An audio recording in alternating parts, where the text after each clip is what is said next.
Rendez-vous. C'est tout ce qu'il vous reste à faire. Rendez-vous. Des appels au génocide. Ils sont tombés sur la tête. Vous n'aurez pas mon 100 millions de dollars. Cruel, horrible, inhumain. Qu'est-ce que c'est que ça? Un politologue pas comme les autres. Loïc Tassé. Loïc, bonjour. Bonjour, Benoît. Tout le monde est effarouché par Donald Trump. Il envoie un message sur Twitter, sur X, puis là, tout le monde roule à terre, là, comme un chien bien dompté. C'est ridicule. Sais-tu ce qu'il faut faire? Ben, je pense que tout le monde y va de sa façon. Comment donc le Donald? Ben, je pense que moi, il faut lui donner de la face. C'est quelque chose qu'on fait en Asie. Tu sais, la face, c'est très important. Puis comme, malheureusement, c'est un narcissique profond, c'est vraiment ça, tu le flattes dans le dos, tu lui dis, oui, t'as raison, mon Donald. Puis sais-tu quoi? Le fentanyl, puis l'immigration, c'est vraiment un très grave problème. Heureusement que t'es arrivé au pouvoir. Mais là, excuse-moi. C'est vrai que c'est un problème. Il a raison. Attends, c'est vrai. Il a raison, puis c'est deux problèmes qu'il faut régler. On pouvait pas le faire avec Joe Biden. Maintenant, on va le faire avec toi. Grâce à toi. Merci, Donald. Pourquoi pas? Là, là, il est content. Puis tu lui dis, écoute, Donald, on va tellement bien le faire là, que tu veux nous faire des rabais pour qu'on envoie nos produits chez toi. Mais tu sais, je veux dire, le problème, là, c'est qu'il est quand même dangereux, le bonhomme. Il a plus de pouvoir que il y en avait en 2016. Ouais. Il est plus vieux qu'avant, puis je suis pas sûr. Tu sais, des fois, tu l'entends parler, puis tu dis, est-ce qu'il est complètement là? Fais pas d'agisme. C'est pas de l'agisme. C'est dans ses discours, ses phrases, parfois sont décousues. C'est pas moi qui le dis, c'est des psychiatres aux États-Unis qui l'ont analysé pendant la dernière campagne. Les psychiatres démocrates, arrête donc. Certainement. Mais le problème, c'est qu'il y a quand même, tu dis quand même, il y a peut-être un problème. Je suis certain qu'il comprend pas exactement ce qu'il fait. Ça, oui, je peux te dire que il voit pas tout à fait les conséquences de ce qu'il fait. Donc oui, tu le flattes dans le sens du poil, tu lui donnes de la face, puis tu lui dis, continue comme ça, mon Donald. C'est très bien. Mais, pendant ce temps-là, je peux te dire qu'en Europe, puis en Asie, j'ai lu des articles de journaux, etc., puis j'ai vu des réactions de politiciens. Les gens sont pas contents parce qu'ils se disent, si Donald est capable de traiter le Mexique et le Canada comme ça, qui sont des pays qui sont alliés par le nouvel ANENA, qu'est-ce qu'il va nous faire? Qu'est-ce qu'il va nous demander? Et effectivement, il a dit à la Chine, 10% de plus que les tarifs que vous aviez déjà, ça les augmente à, 35, 45%. D'accord. Mais c'est une base de négociation, en effet. Il commence à négocier dès maintenant. Exactement comme je te disais, il négocie entre l'Ukraine et la Russie. Il est en train de négocier en ce moment.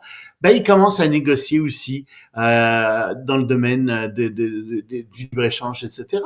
Il n'est pas au pouvoir, mais c'est tout comme il commence exactement à faire la même chose. Mais on n'est pas obligé de dire quand même, là, on a beau l'haïr à s'en confesser, à lui trouver tous les défauts qu'il mérite d'ailleurs. Là, on ne s'obstinera pas là-dessus. Non. Mais on est obligé de dire que lui, il s'assoit puis il dit là, tout le monde va s'asseoir à la table, puis ce problème-là de fentanyl, les gens meurent dans la rue, on va le régler. Au lieu de faire semblant puis se mettre des bas colorés, on va s'asseoir en parlant en adulte. Benoît, toi et moi, on en parle depuis des années du fentanyl puis de l'immigration. J'ai écrit des chroniques là-dessus. Puis je trouve que c'est un problème épouvantable. Sais-tu quoi? Ça empire.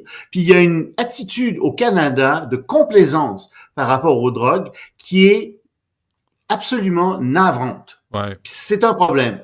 C'est un problème. On laisse les gens mourir dans la rue. Les gens meurent.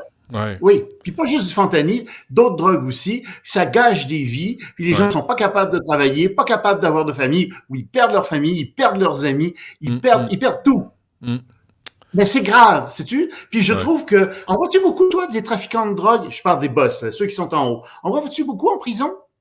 Fais-moi pas croire qu'ils savent pas qui c'est. Non. Fais-moi pas croire qu'on sait pas qui est à la tête de ça. Je pense qu'on sait très bien qui est à la tête de ça, puis je pense qu'on ne les arrête pas, ces gens-là. On fait pas d'enquête sur eux pour je sais pas quelle raison, mais moi, je suis tanné de pas voir de grands trafiquants de drogue rentrer en prison. T'as raison. Je pense que c'est le temps des visites de courtoisie de la part des policiers. C'est comme les casseurs à Montréal. Une petite visite de courtoisie. Hey, Baquet, là, on le sait, puis là, on est tanné. Prochaine fois qu'on te pogne, là, tu vas marcher sur tes rotules. Ça va aller mal. À un moment donné, il va falloir qu'on se tienne debout, sans devenir des fascistes, la Gestapo. Non. Mais là, quand on sait que c'est des gens qui sèment la mort, puis la haine, puis tu sais, la souffrance dans notre société, il me semble qu'on Benoît, devrait les agir. bandits en prison. Les bandits, on les met en prison. Ah, c'est ça le concept. Je pense que... Ah, OK. Ben oui, sais-tu? Ouais. Mais je le vois pas beaucoup. Je le vois pas comme toi. Je le Parfait. vois pas. Écoute, parle-nous des universités américaines avant qu'on se quitte. Si tu veux, les universités américaines ont beaucoup de problèmes parce que Donald Trump va couper évidemment dans leur budget. Il va faire ça très facilement parce que les universités sont subventionnées par les États-Unis, par le gouvernement fédéral. Et si elles perdent leurs subventions, elles vont faire faillite dans plusieurs cas. Et donc, les universités américaines commencent à dire, vous savez, tous les programmes d'égalité de ceci, égalité de cela, promotion des gens qui portent des chaussures brunes, promotion des gens qui vont nu-pieds, qui se promènent avec une chaussette verte, etc.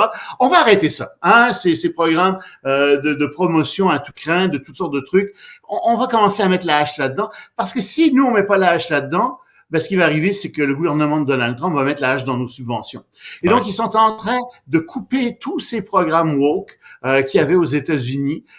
Et c'est pas une mauvaise chose, à mon avis, parce que je pense que la seule chose qui doit compter, c'est le talent et la compétence. Est-ce que les gens sont capables ou non de passer leurs examens, d'avoir leurs notes, d'avoir de bons résultats? C'est tout. Puis tu diplômes les gens selon les talents et selon leur travail, etc. Pas selon leur appartenance sociale. C'est complètement idiot de faire ça. Mais donc, ça, c'est en train d'arriver et ça s'en va. Ça va venir ici probablement dans quelques années. On est toujours en retard. On subit beaucoup l'influence des États-Unis, mais avec retard. Donc oui, ça va venir ici. Et d'autre part, et ça c'est moins drôle, les universités ont beaucoup d'étudiants qui sont des gens qui sont des étudiants illégaux, des gens qui sont rentrés aux États-Unis, qui sont des enfants parfois d'immigrants illégaux, donc des sans-papiers dans ce cas-là véritablement. Il y en aurait 400 000 dans les universités américaines. Et les universités ont commencé à leur envoyer des courriels en leur disant, faites donc un peu attention, là, on n'est pas sûr qu'on va pouvoir vous réinscrire parce qu'on a l'impression que Donald Trump va nous demander des comptes à votre sujet. Donc, faites attention, s'il vous plaît. On se laisse là-dessus. Loïc Tassé, merci. Salut, Benoît. À demain. À demain.